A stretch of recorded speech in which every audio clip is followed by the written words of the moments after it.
Welcome everyone to another video, and in this video we're going to be talking about the Ferocious Cup. Long speculated cup. They leaked it a few days early to kind of get the speculation juices rolling. It's going to be a new cup starting on November 1st. It's a no-holds-barred battle of the fiercest beast on land, and this is a very unique and different cup, so it's going to require a lot of team building, understanding of the meta. It's not going to be necessarily as straightforward as other self themed cups in the past. So it should be really interesting. So it's going to be starting November 1st to November 30th. On November 3rd, I'll be hosting a tournament with Go Live at the Hive in Toronto. So if you're near the GTA area, or want to come out of town, happy to host you. And this will be held at a really great venue and should be a really exciting tournament. And then on November 9th, I'll be hosting a tournament with Datboy Muck, with Asian Milkman, and many other VA players at a really great arena. And you'll see the post happening pretty soon regarding that. So.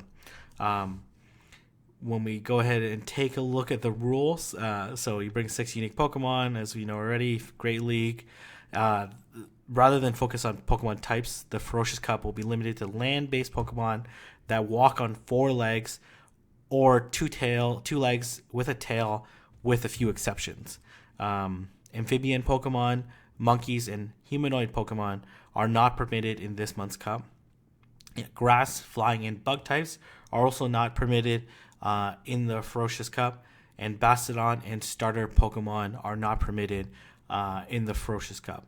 The following the official list of the exact species that are permitted for the Ferocious Cup. So if we take a look at this list, it's quite an extensive list. I think it's like 120 or something. Here's the search trees you can use, I guess, when searching through what Pokemon you can use for the Ferocious Cups. But obviously the one that kind of sticks out to me immediately when I think about Pokemon on 4 legs that are not part of the ban list, I automatically think Umbreon.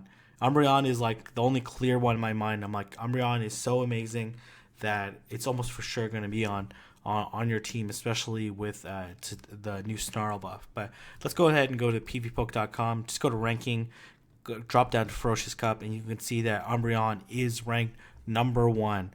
Umbreon, and we take a look at the details regarding Umbreon. Umbreon has an 85.3% win rate in the One Shield using Snarl, Foul Play, and Last Resort. It probably loses Charm users. Yeah, it loses to Granbull, Ninetales, likely with Charm, Tyranitar, Weavile, likely with Ice moves, and then a few other. These are likely Charm user, like a Charm Raichu. Yeah, it's going to be a Charm Raichu. And then it loses to Minun. Really? Okay, I did not know that. Okay, that's quite interesting. Yeah, that is not what I would have expected. But I guess you're spamming your shield baiting with Discharge and then hitting with Thunderbolt. That's interesting. I didn't realize that. And then loses to Marowak as well. That's actually quite interesting. I didn't. Oh, but okay, it's gonna be a gutsy move if you run Rock Smash Marowak, and then obviously loses Delcatty and loses to Suicune and Vaporeon. So some really interesting considerations. And number 2 on the list is Suicune. Suicune is rated as 100 as a lead, and you want to run Snarl. Got buff with Snarl, Bubble Beam, and Hydro Pump. Bubble Beam, a really good bait move, reduces attack, guaranteed debuff on attack, and then Hydro Pump obviously does a ton of damage, and with Snarl you're doing a ton of damage as well. And obviously you're going to lose to all the Psychics, so its win rate is not as lose against all the Electrics, so its win rate's not as high. It actually loses to Absol too, which makes sense. And then probably loses to some of the Dark Pokemon that resist the Snarl damage, but quite interesting. Loses to another variant of Suicune, which is to be expected. And then Vaporeon, wow, coming in number 3. You want to use Water Gun. That's the only move available. And then Aqua Tail, Hydro Pump. It does say Aqua Tail Last Resort. I'm going to do a video on whether or not it's viable just to run Hydro Pump with Aqua Tail, or do you need a Last Resort one? And my belief is that Hydro Pump is going to be sufficient. because it's going to hit pretty hard, even when resisted. Barbarrel, which is one of the surprise picks.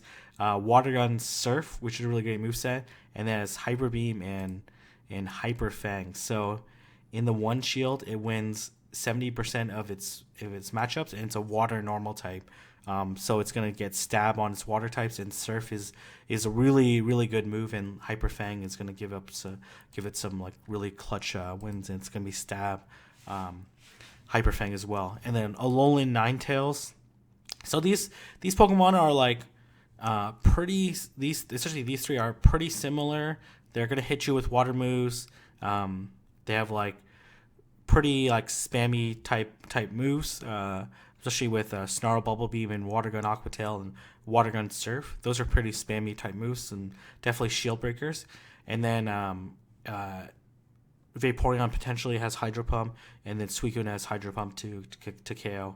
And then Ninetales, I do think that like similar to any Pokemon that had Power Up Punch, where it was baiting with Power Up Punch, Suicune baiting with Bubble Beam is a little different than baiting with Bone Club on Alolan Marowak, because it doesn't really matter when you hit the Bone Club, whether you hit the Shadow Ball first or the Bone Club first, as long as the Bone Club gets shielded and the Shadow Ball gets through.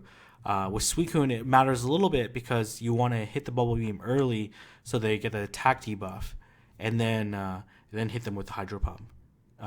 Versus if you hit them with Hydro Pump first and then you Bubble Beam them, then you're also incurring more damage, and that might flip some matchups. So just take that in consideration when you look at Suicune's rating. I think Suicune will be really good. It's very tanky. Actually, let's see its stats, how it scales to Great League. So pretty respectable. Not it's bulky. I wouldn't consider it tanky, but it certainly has some like decent stats to it, similar to Vaporeon.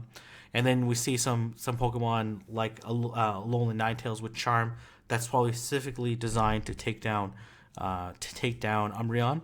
Let's take a look at some of its other matchups and see how it does. So it wins 68% of the time in one shield. As you can see, it eliminates all these dark Pokemon, but obviously it has a really tough time against these fire type Pokemon that resist Charm, resist Ice Beam, and then only hit for neutral with non-stab Psyshock. So just take that into consideration. It's going to be really tough to build this team. You're not going to just look at the top 12 Pokemon and say, hey, I'm going to pick 6 of these top 12.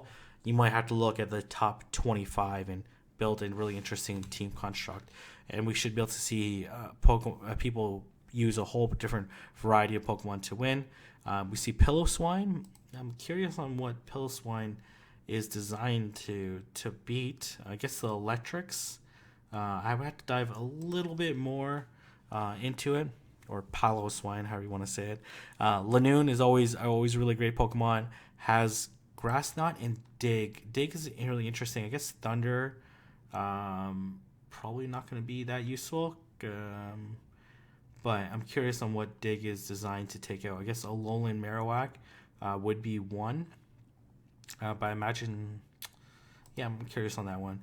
Furret, which is a really interesting pick as Quick Attack, which is a pretty terrible move.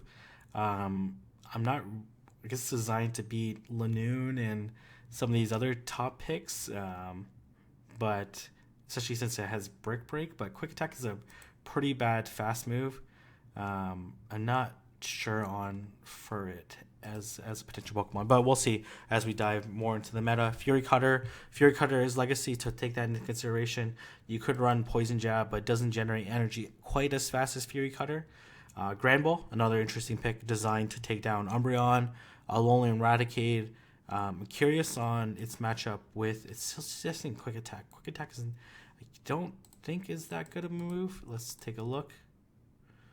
I could be totally wrong. Quick Attack is 2.5, 3.5. I guess the same as like, let's see. I think it's like,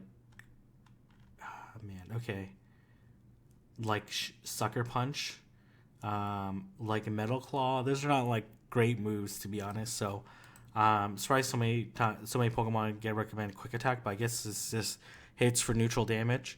You're gonna see Donphan with counter. It's probably gonna allow it to beat Umbreon, I'm guessing.